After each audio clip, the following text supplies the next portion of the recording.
ध्यान दीजिएगा। तो आज हम लोग हल करेंगे बिहार बोर्ड का वैसे प्रश्न जो 2022 में पूछे जा सकते हैं। तो ध्यान दीजिएगा, सबसे पहला प्रश्न है 135 एवं 225 का मसा यूक्लिड विभाजन का प्रयोग करके ज्ञात करें। इस टाइप के प्रश्न आपको बोर्ड में 2 नंबर से पूछे जाते हैं। कितने नंबर से? 2 नंबर से। तो 2 नंबर लाने के लिए आपको ज़्यादा समय देना नहीं है, क्योंकि समय बोर्ड में बहुत कम मिलता है कि नहीं है। तो बोर्ड में आपको उतना ही समय इस मैथ के लिए देना चाहिए जितना 2 नंबर भी मिल जाए और आपका मैथ ही बन जाए। तो चलिए हम हल करते हैं इस प्रश्न को। तो हल करते समय ध्यान देंगे से सबसे बड़ा इसमें कौन है। तो जो सबसे बड़ा है उसे आपको क्या मानना है? ए मानना है। कितना मानना है? ए। तो ए बराबर मानना है 225 और जो छोटा है उसे बी मानना है, अर्थात 135। अब हम यूक्लिड विभाजन का फॉर्म सेट करेंगे। ए बराबर बी क्यू प्लस आर। क्या सेट करेंगे? ए बराबर बी क्यू प्लस आर।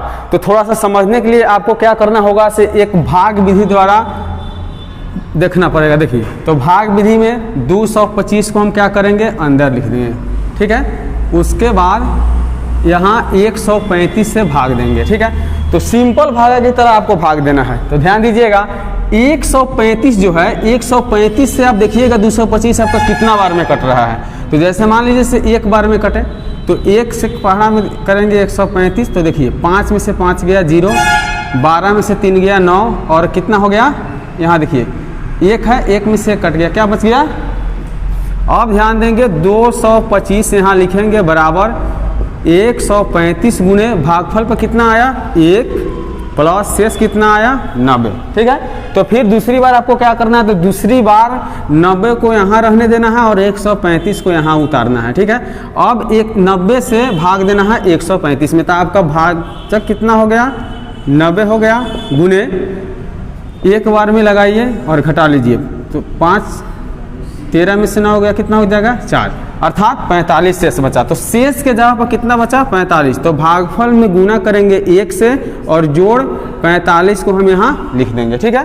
और फिर दूसरी बार क्या करना है? अब 45 को यहाँ रहने देना है और 90 को उतारना है। तो 45 दूनी कितना हो गया? 90। तो जहाँ पूरी कट जाए आपका, समझ लीजिए से शेष 0 आ जाए, वहीं आपका HCF निकल जाएगा। तो 45 गुने 2 बराबर क्या हो गया? 0। तो जो B के सामने है वही आपका HCF है। तो HCF बराबर कितना हो जाएगा? 45। से ही क्या हो गया? आंसर। लो अब हम बात करेंगे दूसरी प्रश्नों के बारे में। तो दूसरी प्रश्न देखिए आपके बोर्ड पे दिया हुआ है। तो क्या है प्रश्न आपका? अभाज्य गुणनखंड विधि द्वारा 510 और 92 का मसा और लसा ज्ञात कीजिए। इस तरह के प्रश्न को हल करने से पहले आपको गुणनखंड की ओर थोड़ा ध्यान देना चाहिए, क्योंकि सबसे पहले हम क्या करेंगे? 510 का गुणनखंड निकालेंगे और फिर 92 का गुणनखंड निकालेंगे। तो देखेंगे गुणनखंड, तो 510 का गुणनखंड आप 2 से लगा सकते हैं। तो 2 से कितना आ जाएगा? 255, ठीक है। अब फिर डिसाइड करिए कितना से लगेगा।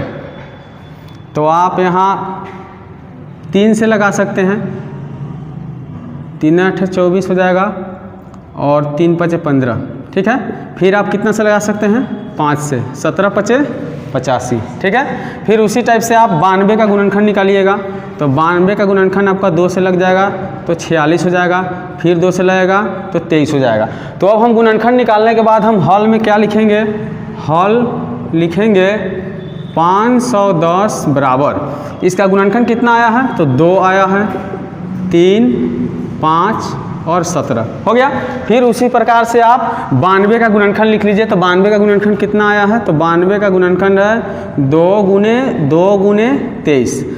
अब हम सोचेंगे इसे किस तरह से हम HCF निकालेंगे, अर्थात मसा निकालेंगे। तो मसा निकालने के लिए आपको क्या देखना पड़ेगा? कॉमन क्या है, या इसमें कॉमन क्या है, जैसे दोनों में शामिल कौन है। तो HCF के लिए आपको कॉमन देखना पड़ेगा, अर्थात दोनों में शामिल कौन है। समझ में आ रहा है ना? तो अब ध्यान दीजिएगा, यहाँ 2 है और यहाँ 2 है, दोनों में कॉमन है। कॉमन का मतलब उभयनिष्ठ, यानी एक से अधिक में शामिल है। तो 2 को हम निकाल कर लिख देंगे, यही क्या हो गया आपका HCF। और LCM को क्या करेंगे? तो LCM देखिए, LCM का नियम होता है जो HCF है उसे लिख दीजिए और उसके बाद बाकी सभी को लिखकर गुना कर लीजिए। तो HCF आपका कितना आया? 2 है, गुने 3 गुने 5 गुने 17 गुने 2 गुने 23। तो इसको गुना करने में थोड़ा समय लगेगा, तो गुना आप कर लीजिएगा, बिल्कुल यहाँ आंसर आपको मिल जाएगा 23,460 अर्थात 23,460। यही क्या होगा आपका एलसीएम आंसर। तो अब हम हल करेंगे तीसरी प्रश्न। तो तीसरी प्रश्न क्या है, ध्यान से देखिएगा। तीसरी प्रश्न आपका है HCF 306,6 से 57 बराबर 9 दिया है, अर्थात HCF आपको पहले से 9 दे दिया है, तो LCM क्या होगा यही निकालना है। LCM निकालने का फॉर्मूला आपको पढ़ाया गया होगा।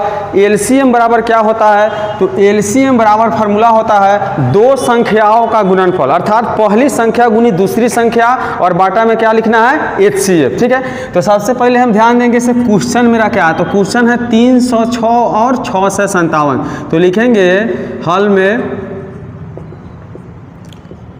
LCM बराबर पहली संख्या गुने दूसरी संख्या, तो पहली संख्या गुने दूसरी संख्या और बाटा में क्या लिखना है, HCF। क्या लिखना है, HCF। तो अब हम देखेंगे पहली संख्या मेरा कितना है, तो 306 गुने दूसरी संख्या 6 से 57 और बटा में कितना है, HCF 9। आप HCF 9 से किसी भी संख्या को कटा सकते हैं, 306 को भी कटा सकते हैं, 6 से 57 को भी कटा सकते हैं। यदि अगर आप 9 से 306 को कटाते हैं तो आपको कितने बार में कटेगा, 34 बार में। कितने बार में कटेगा, 34। आप चाहें तो भागा देकर कटा सकते हैं, सिंपल।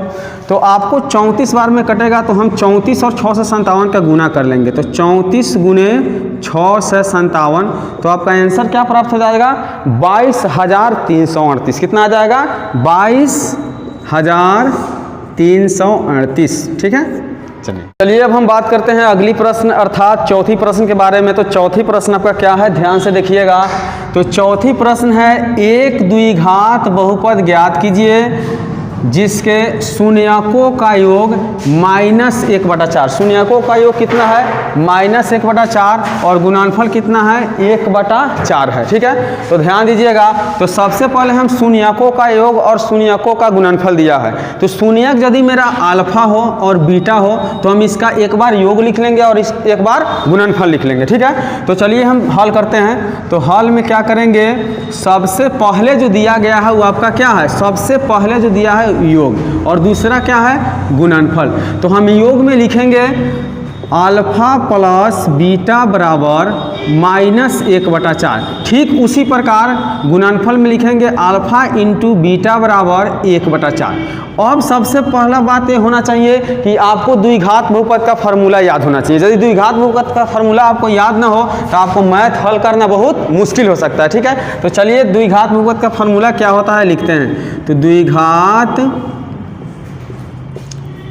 बहुपद बराबर आपको फार्मूला होता है x² माइनस अल्फा जोड़ beta into x plus alpha into beta बराबर क्या होता है, 0। अब हम बारी बारी से अल्फा प्लस बीटा अर्थात योग का मान और गुणनफल का मान क्या करेंगे, लिख देंगे।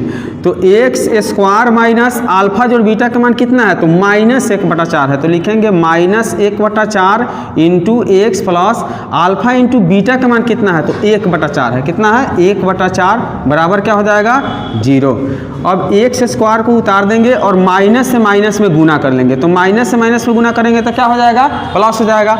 और x में 1 से गुना कर लीजिएगा तो कितना हो जाएगा, x/4 प्लस 1/4 बराबर में क्या हो जाएगा, 0। अब आप साधारण बटा का जोड़ कर सकते हैं। तो 1 4 4 का एलसीएम आपका 4 आएगा।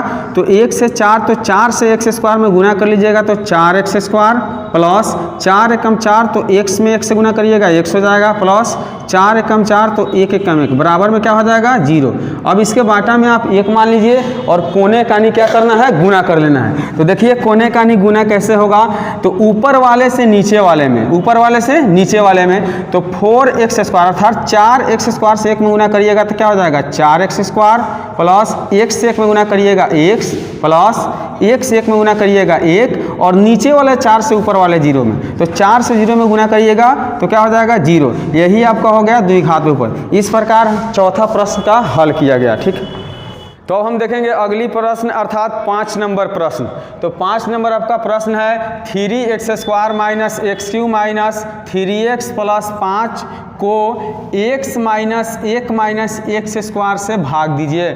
और भाग देने के बाद क्या करना है, भागफल एवं शेषफल ज्ञात करना है। तो सबसे पहले आप भाग दीजिएगा कैसे, ये ध्यान देना होगा, क्योंकि आपका जो दिया गया समीकरण है वो गलत है और ये भी गलत है। तो गलत है तो उसको क्या करना होगा, सही करना होगा। सही आप कैसे करिएगा, तो सबसे बड़ा चर के घात जो होता है उसको पहले लिखा जाता है। जैसे कि हम देखेंगे इस प्रश्न में दिया हुआ है 3x², उसके बाद में लिखा हुआ है x³। तो हम देख रहे हैं से यहाँ आपको 3x² जो है वो क्या है, x³ से छोटा है। छोटा है कि नहीं है, क्योंकि पावर x³ ज़्यादा है और x² कम है। तो सबसे पहले हम पावर जिसका बड़ा है उसे लिखेंगे, अर्थात लिखेंगे माइनस x³, उसके बाद लिखेंगे प्लस 3x², उसके बाद लिखेंगे माइनस 3x प्लस 5। अब इसे भी हम सुधार कर लेंगे तथा x² को पहले लिख दीजिएगा माइनस में, उसके बाद में प्लस में x और बाद में लिखिएगा माइनस 1, अर्थात इसे हम द्विघात बहुपद के रूप में क्या कर लेंगे, सजा लेंगे। ठीक है, अब हम क्या करेंगे, सिंपल भागा की तरह भागा देना है, साधारण भागा की तरह। तो आपका क्या हो जाएगा, भाजक हो जाएगा minus x² plus x minus 1 और भाज्य कितना हो जाएगा, तो minus x³ plus 3x² minus 3x plus 5। अब आपको साधारण भागा की तरह भागा देना है। ठीक है, कैसे भागा देना है, साधारण भागा की तरह भागा देना है। तो साधारण भागा में जैसे पहला अंक को क्या किया जाता है, बराबर किया जाता है। पहला अंक को आपको फोकस करना होगा। से मान लीजिए यहाँ माइनस x³ है और आपके पास x² है। तो देखिए यहाँ पावर 2 है और यहाँ पावर कितना है, 3 है। आपको एक पावर कम है, अर्थात एक x को लेकर क्या करना होगा, गुना करना होगा। तो इस x² में आप एगो x लेकर क्या करिएगा, गुना कर लीजिएगा। तो कैसे गुना करिएगा, तो माइनस x² में गुना करिएगा x से, तो प्लस माइनस, देखिए यहाँ दिया हुआ है प्लस से माइनस में गुना करिएगा, क्या हो जाएगा माइनस। तो x से गुना कर दीजिएगा x में x और इसका पावर 1 और इसका पावर 2, कितना हो जाएगा, पावर 3 हो जाएगा। तो यहाँ लिख दीजिएगा माइनस x³। अब उसी प्रकार ही x² को बंद करके आप प्लस x से गुना करिएगा, कहाँ, यहाँ x लिखे हैं जिसमें। तो x से गुना करेंगे x में तो क्या हो जाएगा, प्लस x²। फिर उसी प्रकार माइनस x से गुना करेंगे, तो माइनस से प्लस में गुना करेंगे, माइनस में एक x हो जाएगा। ठीक है, अब क्या करेंगे, घटा लेंगे। तो घटाने पर नीचे एक चिन्ह क्या किया जाता है, बदल दिया जाता है। तो नीचे एक चिन्ह बदलेंगे, अर्थात माइनस को प्लस कर देंगे, प्लस को माइनस और फिर माइनस को प्लस। अब देखिए दोनों बराबर है तो हम क्या करेंगे, कटा देंगे। उसके बाद 3x² में एक x² को क्या करेंगे, घटा लेंगे। तो 3 में से 1 घटा लेंगे तो कितना हो जाएगा, 2x² प्लस है तो प्लस में बच जाएगा। और यहाँ देखिए माइनस में आपका 3x है और प्लस में x है। तो माइनस में 3 गो है लेकिन प्लस में आपके पास 1 है, तो क्या करेंगे, तो माइनस वाला में से ही घटाएंगे, अर्थात 3 में से एगो x घटा लेंगे तो कितना x बच जाएगा, 2x, और जिसमें से घटाएंगे उसका चिन्ह लिख देंगे, अर्थात क्या हो जाएगा, माइनस 2x और प्लस में कितना हो जाएगा, 5। अब हम फिर देखेंगे से यहाँ जो है x² है, तो यहाँ भी x² है लेकिन यहाँ 2 है, तो 2 आपको लेना पड़ेगा। फिर सोचने वाला बात ये है कि आप यहाँ देखिएगा से प्लस में 2x² है लेकिन यहाँ जो मान है वो माइनस में है, तो आपको ऐसा अंक लेकर गुना करना पड़ेगा जो आपका माइनस हो और माइनस से फिर यहाँ प्लस प्राप्त हो जाए। अर्थात हम माइनस x² में गुना कर देंगे कितना से, तो 2 से। तो माइनस x² में गुना कर देंगे माइनस 2 से। तो ध्यान दीजिएगा माइनस से माइनस में गुना करेंगे तो कितना होगा, देखिए माइनस से माइनस में गुना करिएगा तो क्या हो जाएगा, प्लस हो जाएगा, और 2 से x² में गुना करिएगा तो 2x²। तब हमें कितना लेना होगा यहाँ, तो माइनस 2, तो कितना प्राप्त हो जाएगा, तो 2x²। ठीक है, अब उसी प्रकार हम बारी बारी से सभी का गुना कर लेंगे। तो प्लस से माइनस में गुना करेंगे माइनस हो जाएगा, और x से 2 में गुना करेंगे 2x। फिर देखिए अब माइनस से माइनस में गुना करेंगे प्लस हो जाएगा, और 1 से 2 में करेंगे तो 2। ठीक है, अब क्या करेंगे, नीचे के चिन्ह को बदल देंगे। तो प्लस है तो माइनस कर देंगे, और माइनस है तो प्लस कर देंगे, फिर प्लस है तो माइनस। तो 2x² प्लस है और माइनस है, क्या हो जाएगा, कट जाएगा। फिर यहाँ देखेंगे आपका 2x क्या है, प्लस में है, और 2x क्या है, माइनस में है, तो ये दोनों भी कट जाएगा। कटने के बाद क्या होगा, तो 5 में से आप 2 को घटा लीजिएगा, कितना बच जाएगा, 3। यही आपका हो गया शेष। ठीक है, तो लिख देंगे अतः भागफल बराबर x माइनस 2 एवं शेषफल बराबर 2।